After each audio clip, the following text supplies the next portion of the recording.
ప్రభు మీతో ఉండునుగాక. మీ ఆత్మతో ఉందురుగాక.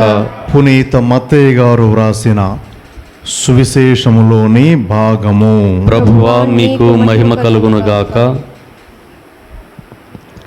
మత్తయి సువార్త 10వ అధ్యాయము వచనములు 37 నుండి 42 వరకు.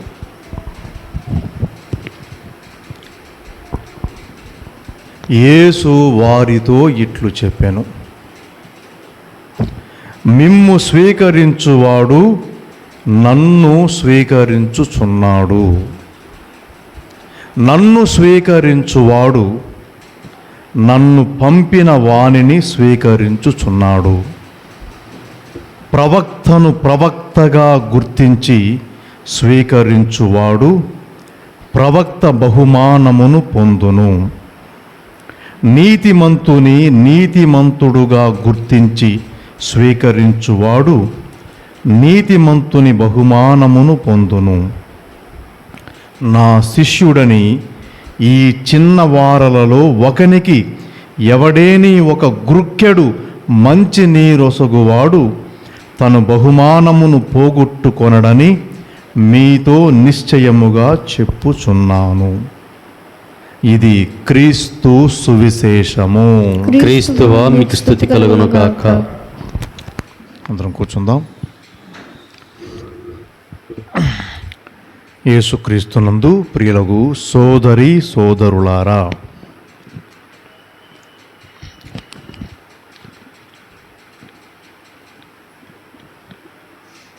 యెహోవా దేవుడు తన ప్రజలైన ఇశ్రాయేలీయుల బాధ చూచి వారిని ఆ బాధలలో నుండి విడిపించాలి అని ఆయన అనుకున్నాడు. అనుకొని ఏం చేశాడు? ఈ పనికి ఒక వ్యక్తిని పిలుచుకున్నాడు, మోషే. ఆయన పిలిచి, మోషే, ఆ ప్రజలు కష్టాల్లో ఉన్నారు, వాళ్ళని అక్కడి నుంచి నువ్వు విడిపించు.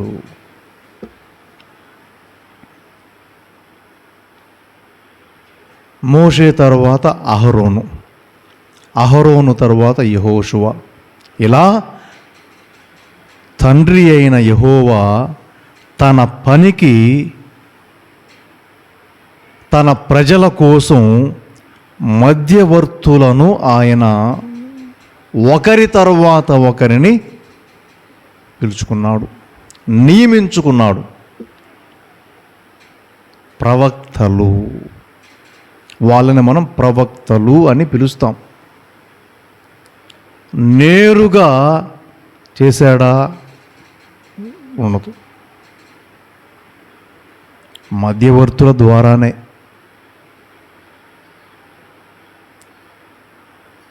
తండ్రి అయిన యెహోవా నేరుగా తన ప్రజలతో మాట్లాడా? లేదు, మధ్యవర్తుల ద్వారానే. నేరుగా వారిని రక్షించాడా? లేదు, మధ్యవర్తుల ద్వారానే.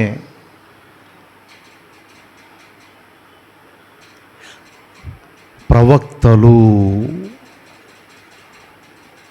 వాళ్ళని ప్రవక్తలు అని ఆయన పిలిచాడు. ఏమిటి వాళ్ళ పని అంటే, దేవుని సందేశాన్ని ప్రజలకు చెప్పడం, ప్రజల స్థితిగతుల్ని దేవుడికి చెప్పడం. ఇది ప్రవక్త. ఈ మధ్యవర్తుల పని. ఆ మధ్యవర్తుల్ని ప్రవక్త అని అంటాం. రకరకాలు ప్రవక్తలు, యాజకులు, పూజారులు, రాజులు, న్యాయాధిపతులు, ఇలా రకరకాలుగా ఉన్నారు, చాలామంది ఉన్నారు. అయితే ప్రధానంగా ప్రవక్తలు.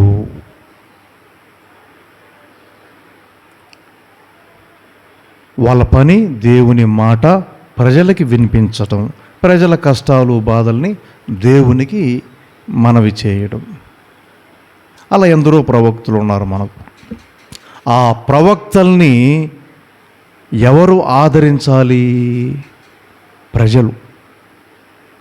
ప్రజలు ఆదరించాలి. ఎందుకోసము అంటే ఆ ప్రజల కోసమే ఆ ప్రవక్త నియమించబడి ఉన్నాడు కాబట్టి. దేవుడు ఆ ప్రవక్తని ఆ ప్రజల కోసమే మధ్యవర్తిగా నియమించాడు కాబట్టి.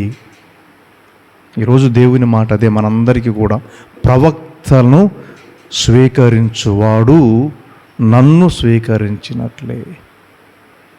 నా ప్రవక్తకి ఒక గుర్కెడు నీరిచ్చువాడు ప్రవక్త బహుమానాన్ని పొందును అని వాక్యము మనకు చెప్తున్నది. ఎలీషా ప్రవక్త గొప్ప ప్రవక్త, ఏలియా ప్రవక్త తర్వాత దేవుని చేత నియమించబడ్డాడు ఎలీషా. ఒకరోజు ఈ ఎలీషా ఒక ఊరికి ప్రయాణమైపోయాడు, పని మీదనే. ఈ ప్రయాణం అయిపోతూ, ఆ రోజుల్లో కాలినడకే కాబట్టి మధ్యలో వీళ్ళు ఆగి విశ్రాంతి తీసుకొని వాళ్ళ ప్రయాణం చేసేవాళ్ళు. అలా ఆయన షూనేము అనే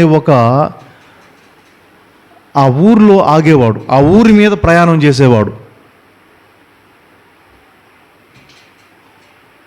ఏ ఊరది? షూనేము అనే ఊరి మీద ప్రయాణం చేసేవాడు.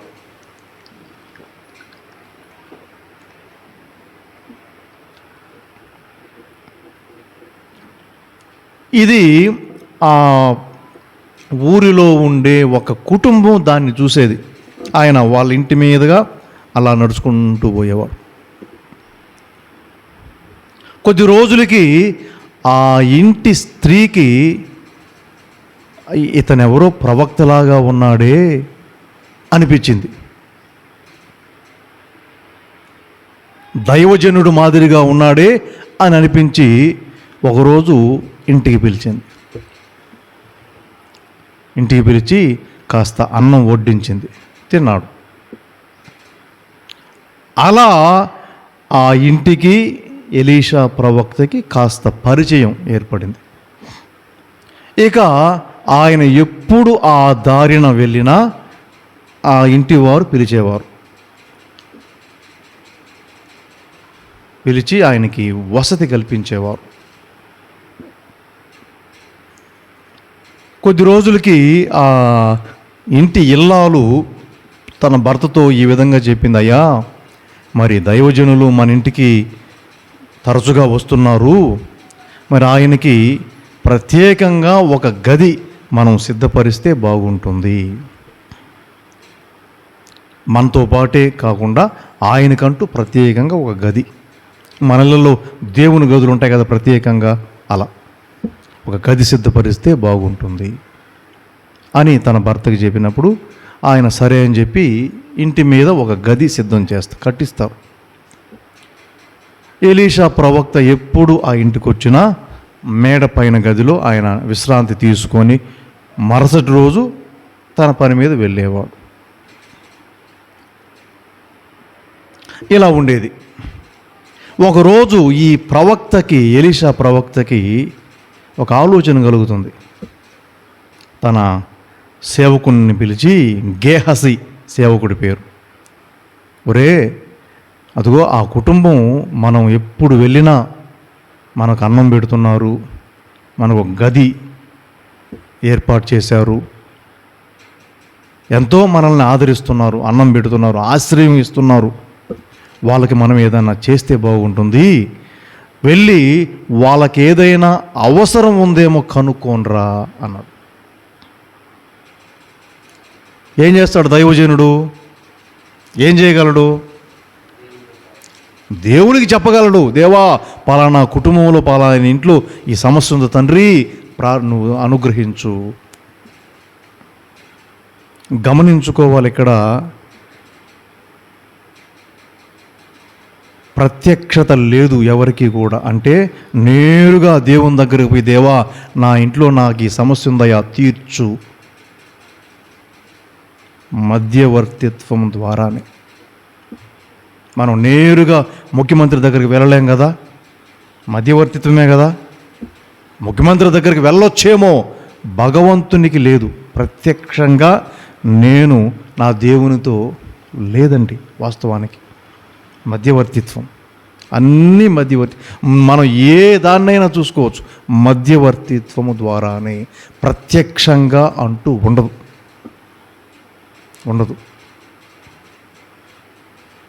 కూరగాయలు కొనాలా, ఎక్కడికి వెళ్తాం మనం? మార్కెట్కి వెళ్తాం. రైతు దగ్గరకు పోం, పండించేవాడి దగ్గర పోం, అమ్మేవాడి దగ్గరికి వెళ్తాం. వాళ్ళ మధ్యవర్తులే కదా. మార్కెట్లో రైతు దగ్గర నుంచి కొని అక్కడ పెడతారు. కాబట్టి ఏ వ్యవస్థ అయినా చూడండి, మధ్యవర్తిత్వమే. నేరుగా లావాదేవీలు ఉండవు. ముఖ్యంగా దైవీకమైన విషయాల్లో మనం ఇది అర్థం చేసుకోవాలా. నేరుగా నాకు సంఘంతో పని లేదు, గుడితో పని లేదు, నేను నా దేవునితో నేరుగా మాట్లాడుకుంటాను అనుకుంటాం మనం. అలాగూ అది ఉండకపోవచ్చు. ప్రత్యక్షత అన్నది ఉండకపోవచ్చు. ఆత్మ ప్రత్యక్ష మనలో ప్రేరణ కలగవచ్చు. దేనికి? భగవంతునితో సంబంధం. ఎలా? సాధనాలు మధ్యలో చాలా సాధనాలు ఉన్నాయి. నేరుగా నెరపలేము. ఇది మనం గమనించుకోవాలి. నేరుగా నెరపలేము. దేవునితో నేరుగా సంబంధం నెరిపినటువంటి విధంగా మనకి ఎక్కడ కనబడదు కదా. ఉందా ఎక్కడైనా? లేదు. మధ్యవర్తిత్వమే.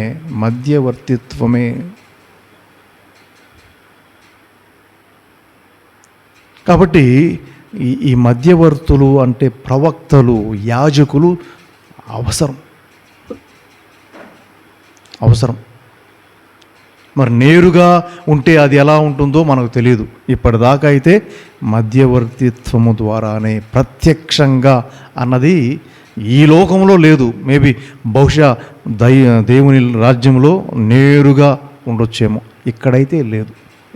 నీకైనా నాకైనా ఒకవేళ నేను ఈ యాజకుణ్ణి కాబట్టి ఆ భగవంతుణ్ణి నేరుగా ఉండే ఆ అర్హత నాకు ఉందేమో, ప్రజలకి ఉండకపోవచ్చు. ఇది మనం ప్రాథమికంగా ఇది అర్థం చేసుకోవాలి సోదరులారా. కాబట్టి ఈ ఎలీషా చెప్పంపించాడు, వాళ్ళకి ఏదన్నా అవసరం ఉందేమో కనుక్కోనరా, మనం చేద్దాం. ఏం చేస్తాడు ఈయన? దేవునికి చెప్తాడు. ఆ వాక్యము ఒకసారి చదువుతాం. రాజుల 2వ గ్రంథంలో ఉన్నటువంటి ఆ మాటలు. అతడు గెహాసీతో ఆమెతో ఇట్లనెను, నీవు మాయందు భక్తి శ్రద్ధలు చూపితివి కదా, నేను నీకేమి చేయవలెను? రాజునొద్ద గాని సైన్యాధిపతి యొద్ద గాని నీవు వినిపించుకోగోరిన మనవులేమైనా ఉన్నచో మేము పోయి వారితో మాట్లాడి వచ్చేదము అని అడుగగా గెహసీ ఆజ్ఞ ఇవ్వగా వాడు ఆ ప్రకారముగా ఆమెను అడిగాను. కానీ ఆమె, నేను నా సొంత జనుల మధ్యనున్నాను, నా అక్కరలన్నీ వారే తీర్తును అనెను. ప్రవక్త, మరి మనము ఈమెకు ఏమి సహాయం చేయదుము అని గెహాసీను అడిగాను. చూడండి ఏమని చెప్పాడు. అతడు, ఈమెకు సంతానము లేదు, పెనిమిటి కూడా ముసలవాడయ్యను అని చెప్పెను. ప్రవక్త ఆమెను నా ఎదుటికి పిలుపుమని చెప్పెను. ఆమె వచ్చి తలుపు చెంత నిలబడగా ప్రవక్త, రానున్న ఏడు ఇదే సమయమునకు నీ కౌగిట బిడ్డడును అని పలికెను. ఆమె, అయ్యా, నీవు దైవ భక్తుడువు, నాతో అబద్ధములాడవలదు అనెను. అటు పిమ్మట ఆమె గర్భవతి అయి సరిగా ఎలీషా చెప్పిన సమయమునకే కుమారుణ్ణి కనెను. అది ప్రవక్తకు అనిపించింది. సేవకుడిని పిలిచి, ఒరే, ఈమె మనకింత ఆదరం చూపిస్తున్నది కదా, ఏదన్నా అవసరం ఉందేమో వెళ్ళి కనుక్కో, మనం చేద్దాం సహాయం అని పంపించాడు. ఎవరు కనిపించింది ఇది? ఎలీషా కనిపించింది. ఆమెం అడగల. ఆ స్త్రీ ఏమీ అడగలేదు ఎలీషాని, అయ్యా నాకు ఈ అవసరం ఉంది కాస్త తీర్చు. ఆమె ఏం అడగల. వాస్తవానికైతే ఆమెకి సంతానం లేదు. చెప్పుకో ఉండొచ్చు, అదిగో నాకు సంతానం లేదు ప్రార్థన చెయ్యి అని చెప్పి ఉండొచ్చు, కానీ ఆమె ఏం అడగల. ప్రవక్తకి అనిపించింది ఏమని, ఈమె మా పట్ల ఎంత ఆదరం చూపిస్తుంది, ఈ కుటుంబం వీళ్ళకి ఏదైనా చెయ్యాలా అని ప్రవక్తకి అనిపించింది. సోదరులారా, ఇక్కడ మనం ఆలోచించాలి. చాలామంది ప్రజలు పాస్టర్ల దగ్గరికి వెళ్ళి లేదంటే ఫాదర్ల దగ్గరికి వెళ్ళి ప్రార్థన చేయండి మా కోసం, మాకు ఈ అవసరం ఉంది, సంతానం లేదనో లేదంటే రకరకాల సమస్యలు చెప్పుకుంటారు కదా. మరి అవతల వాళ్ళు ఏం చెప్తారు, సరే అని చెప్పి పంపిస్తారు, ప్రార్థన చేస్తాం. ప్రార్థన చేస్తారంటారా? ప్రార్థన చేస్తారంటారా?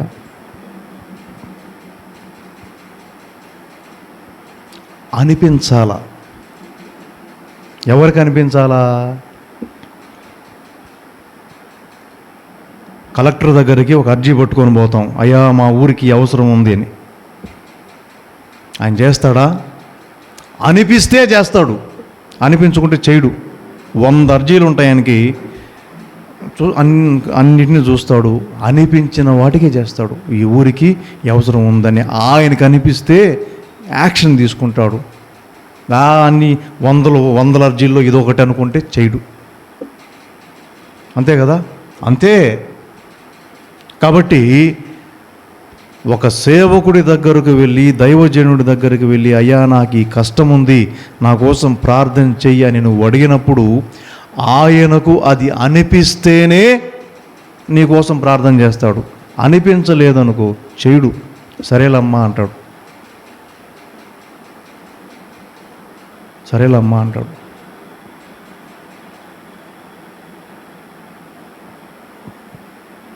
అనిపించాలంటే ఏం చేయాలా? ఎలీషాకి ఆ కుటుంబంకి ఏదైనా చెయ్యాలా అనిపించిందంటే వాళ్ళు ఆయన్ని ఆదరించారు, అన్నం పెట్టారు, ఆశ్రయం కల్పించారు, అభిమానించారు.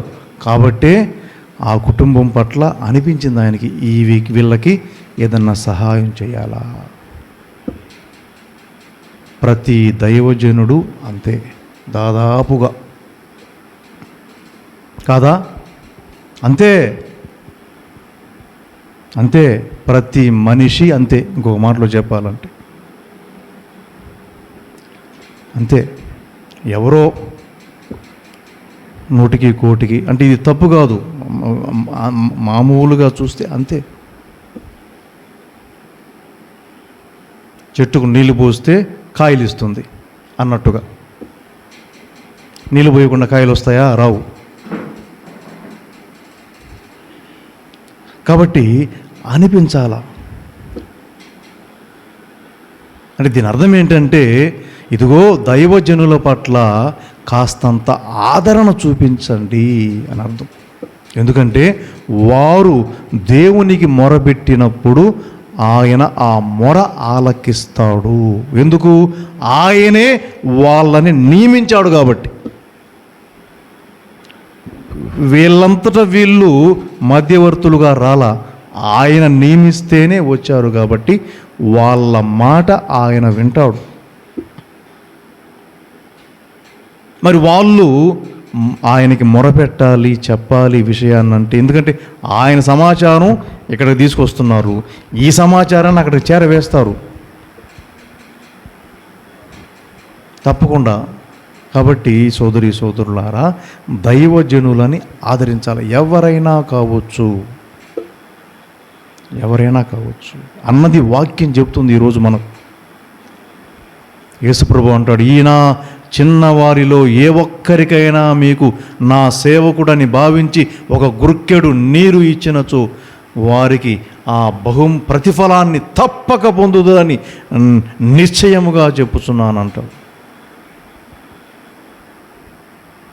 ప్రవక్తని ఆదరించటం. అలా ఆ ఎలీషా ప్రవక్త ఆ స్త్రీ యొక్క అవసరం ఆమె చెప్పలేదు, నాకేం అవసరం ఉందిలే అయ్యా, నాకేం లేదు, నేను మా ఊర్లోనే ఉన్నాను, నా బంధువులందరూ మా ఊర్లోనే ఉన్నారు, నాకేం అవసరం లేదు. తీరా సేవకుడు కనుక్కుంటే ఆమెకి సంతానం లేదు. ఆమె ఏం అడగలేదు, నాకు సంతానం లేదు, నా సంతానం కోసం ప్రార్థించండి అని ఏం అడగలేదు. సేవకుడు వచ్చి చెప్పాడు, ఇదిగో వాళ్ళకి సంతానం లేదు. అవునా, సరే అని చెప్పి ప్రవక్తే ఆమె దగ్గరకు వెళ్ళి చెప్పాడు, ఇదిగో అమ్మా, నీకు సంతానం లేదని నాకు తెలిసింది, వచ్చే ఏడాదికి ఇదే నాటికి నీకు ఒక పెట్టగలుగుతాడు. అంటే అంతగా ఆమె ఆ కుటుంబము ప్రవక్త యొక్క అభిమానాన్ని వారు చూరగొన్నారు, వాళ్ళు చూపించారు. ప్రతిగా వారికి అంత అభిమానం ప్రవక్త కనిపించింది, వీళ్ళకి ఏదన్నా చేయాలి అనిపించి ఆయన ఆ విధంగా వచ్చే ఏడాదికి నీకు బిడ్డ పుడతాడు. పుట్టాడు. అలాగే ప్రవక్త దేవునికి మొరబెట్టినప్పుడు వాళ్ళకి ఒక బిడ్డ కలిగించాడు దేవుడు. అలా ఆ ఎలీషా ప్రవక్త తనని ఆదరించినటువంటి, ఆశ్రయం కల్పించినటువంటి ఆ కుటుంబానికి దేవుని ఆశీర్వాదాలు తీసుకొని వచ్చాడు.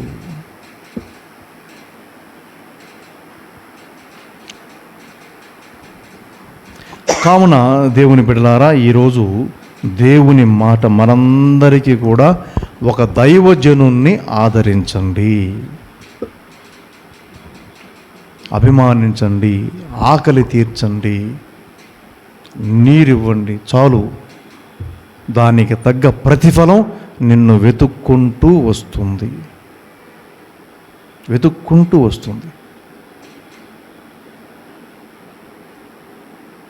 ఈ వాక్యం ద్వారా దేవుడు మనందరినీ దీవించునుగాక. ఆమేన్.